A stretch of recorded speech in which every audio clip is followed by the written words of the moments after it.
X watch AC 2025 addition এসে গেছে আর এটা এবার বাজার কাঁপাতে প্রস্তুত। বাংলা সাপোর্ট, নামাজের সময়সূচি, 120টার অধিক স্পোর্টস মোড আর ডিএক্স ডিস্ট্রিবিউশনের 6 মাসের অফিসিয়াল ওয়ারেন্টি নিয়ে এই স্মার্ট ওয়াচটি একদম আপনার জন্য। আসসালামু আলাইকুম, আমি আকিব রাজ আর আজকে আপনারা টেকভার্সেস চ্যানেলের পর্দায় এই স্মার্ট ওয়াচটা দেখতে যাচ্ছেন। এক্স ওয়াচ এসি 2025 এডিশন 2025 সালের জন্য তারা একটা স্পেশাল এডিশন করেছে, যেখানে মূল প্রতিপাদ্যটাই হচ্ছে যে বাংলা সাপোর্ট আছে and some other things. As you can see, আমার কাছে তিনটা বক্স, এর কারণ হচ্ছে এই ওয়াচটাকে আপনারা তিনটা কালারে পাবেন এবং এই তিনটা কালার হচ্ছে ব্ল্যাক, যা বেশ ক্লাসি, আর হচ্ছে গ্রে, যেটা বেশ স্টাইলিশ এবং সাবলীল একটা লুক দিবে আপনার আউটফিটের সাথে, আর লাস্টলি পিঙ্ক কালার আছে, যেটা আমাদের লেডি ফ্যান্সদের জন্য পারফেক্ট একটা কালার। সো এই স্মার্ট ওয়াচটার কিছু ফিচার আছে যেটা আপনাকে অবশ্যই মুগ্ধ করবে। যার প্রথম বিষয়টা হচ্ছে বাংলা সাপোর্ট। আরো একটা বিষয় যেটা আপনার কাছে অবশ্যই বেটার লাগবে, সেটা হচ্ছে এই ওয়াচটা আপনাকে নামাজের সময়সূচি জানাবে এবং একই সাথে আপনারা চাইলে কিন্তু তসবিহ গুনতে পারবেন এই ওয়াচের মধ্যে। সো আপনারা যারা আমার মুসলিম ভাই ব্রাদার্স আছেন তাদের জন্য আই থিঙ্ক এই ওয়াচটা একটা পারফেক্ট কম্পেনিয়ন। তাছাড়া এই স্মার্ট ওয়াচের টিপিক্যাল যে সকল ফিচার গুলো থাকা প্রয়োজন প্রায় সবকিছু আছে, যেমন step count, heart rate monitoring, blood oxygen monitoring, blood pressure monitoring, slip monitoring, stress monitoring, everything আছে। যদিও এই ওয়াচটার স্টেপ কাউন্ট পরিমাণে একটু কম দেখায়, যেমন আমি 100টা স্টেপ দিয়েছিলাম তখন এই ওয়াচটা আমাকে 90টা শো করেছে, অর্থাৎ 5 থেকে 10টা কম দেখায়, বেশি দেখায় না। তাছাড়া পিরিয়ড সাইকেল ট্র্যাকিংও আছে অ্যান্ড মোস্ট ইম্পর্টেন্টলি বাজেট হিসেবে এই স্মার্ট ওয়াচটাতে ব্লুটুথ কলিং ফিচার আছে এবং এই ব্লুটুথ কলিং এর মাধ্যমে আপনারা সিম কল, মেসেঞ্জার, হোয়াটসঅ্যাপ সব ধরনের কলই ইউজ করতে পারবেন। আর এই ওয়াচের সিম কল কোয়ালিটি কেমন শোনাচ্ছে আপনারা শুনে আমাকে কমেন্ট বক্সে জানাতে পারেন। আমার ব্যক্তিগতভাবে এটাকে ডিসেন্ট মনে হয়েছে, ক্ল্যারিটি একটু মিডিয়াম লেভেলের, আর লাউডনেস ইনডোরের জন্য ঠিক আছে, আউটডোরে গেলে একটু কম মনে হবে।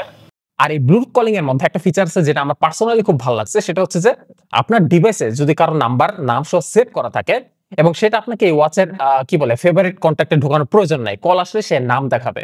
তাছাড়া এই ওয়াচের রেস্ট টু ওয়েক ফিচারটা আমার কাছে কিছুটা স্লো মনে হয়েছে, যদিও মিস করে না কখনো, বাট একটু স্লো। এরপর যদি আমরা ওয়াচের ডিজাইন এন্ড বিল্ড কোয়ালিটি নিয়ে আলোচনা করি, বলতেই হয় যে বাজেটের প্রভাব এখানে আছে, অর্থাৎ পুরো ওয়াচের বডিটা প্লাস্টিক ম্যাটেরিয়ালের তৈরি, বাট এই ওয়াচের বডিতে একটা সুন্দর কালার কোডিং করে দেওয়া হয়েছে, যেটা দূর থেকে দেখলে মেটালের মতো মনে হয়। আর তাছাড়া উপরে যে স্ক্রিন প্রোটেক্টর বা গ্লাসটা, এখানে হালকা কার্ভ করে দেওয়া আছে, ওয়াচের বডিতেও একটু রাউন্ড শেপ আছে। সো সবকিছু মিলে ওয়াচটা দেখতে কিন্তু বেশ প্রিমিয়াম, যদিও ধরলে এত বেশি প্রিমিয়াম মনে হবে না, বাট এনিওয়েজ বাজেট ওয়াচে আসলে আর কতটুকুই আশা করা যায়। প্লাস্টিক বিল্ড ম্যাটেরিয়ালের কারণে এই ওয়াচের ওজনটা খুবই হালকা হয়েছে, আর তাছাড়া স্ট্র্যাপটাও বেশ পাতলা, একটু স্লিম, ফলে এই ওয়াচটা আমার হাতে পরে বেশ কমফোর্টেবল লেগেছে। আপনারা ওয়াচের বডিতে তাকালে দেখতে পাবেন এখানে জাস্ট একটাই বাটন, যেটা আসলে পাওয়ার বাটন এবং ব্যাক বাটন হিসেবে কাজ করবে, আর আপনারা বডির মধ্যে মাইক্রোফোন এবং যে স্পিকার গ্রিল সেটা দেখতে পাবেন। তাছাড়া ওয়াচের উপরে যে ডিসপ্লেটা দেখতে পাচ্ছেন 1.83 ইঞ্চ এইচডি টিএফটি ডিসপ্লে, ফলে এটাতে শার্পনেসের কোনো ইস্যু নাই। কালারটা আমার কাছে মোটামুটি ভালোই লেগেছে, কিছুটা স্যাচুরেটেড, আর যে ব্রাইটনেসটা সেটা হচ্ছে আমার মতে ডিসেন্ট। আই মিন আপনারা যখন আউটডোরে ডিরেক্ট সানলাইটে যাবেন তখন আপনাকে অবশ্যই ব্রাইটনেসটা ম্যাক্স করে দিতে হবে, তাহলে আপনারা স্বাচ্ছন্দ্যে ইউজ করতে পারবেন। আর আদারওয়াইজ অন্যান্য যে কোনো সিচুয়েশনে ব্রাইটনেসটা অর্ধেকের মতো থাকলেই হয়। আর যেহেতু এটা একটা টিএফটি ডিসপ্লে, সো এটাতে আপনারা অলওয়েজ অন স্ক্রিনটা পাচ্ছেন না।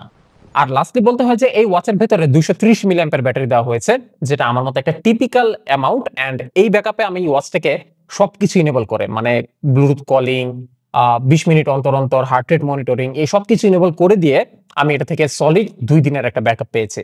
আপনারা যদি ইউসেজটাকে আরেকটু লাইট ওয়েট করে দেন বা ডিভাইসের সাথে ডিসকানেক্ট করে দিলে দেখা গেছে 3 থেকে 4 দিন বা 5 দিনও ইউজ করতে পারেন।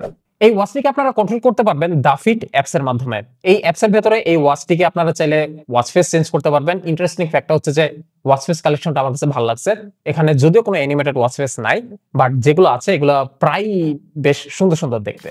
ভিডিওটা সবশেষে এসে যদি বলতে হয় এই ওয়াচটা কি কি মিস করতেছে, সেদিক থেকে আমি বলবো যে এটা স্লিপ মনিটরিংটা আরেকটু অ্যাকুরেট হওয়া দরকার ছিল। আর তাছাড়া বাজেট হিসেবে এবং ফিচার গুলো কনসিডার করে আমার কাছে এটা একটা চমৎকার ওয়াচ মনে হয়েছে। সো কমতির পরিমাণটাই কম, প্রাপ্তির পরিমাণটাই অনেক বেশি। দ্যাটস ওয়াই আই থিঙ্ক এই ওয়াচটা আপনাদেরকে রেকমেন্ড করা যায়। এক্স ওয়াচ এসি 2025 এডিশন একমাত্র ডিএক্স ডিস্ট্রিবিউশনের মাধ্যমে পাওয়া যাচ্ছে। ওয়াচটি আপনাদের ভালো লাগলে তাদের অফিসিয়াল ওয়েবসাইটটিতে ঘুরে আসবেন, চাইলে ঘরে বসে সেখান থেকে অর্ডার করতে পারবেন। So that's it for today. যদি ভিডিওটি ভালো লাগে hit the like and don't forget to subscribe. ইনশাআল্লাহ আবার আপনাদের সাথে হাজির হয়ে যাবো। টিল দেন সবাই ভালো থাকবেন। আল্লাহ হাফেজ।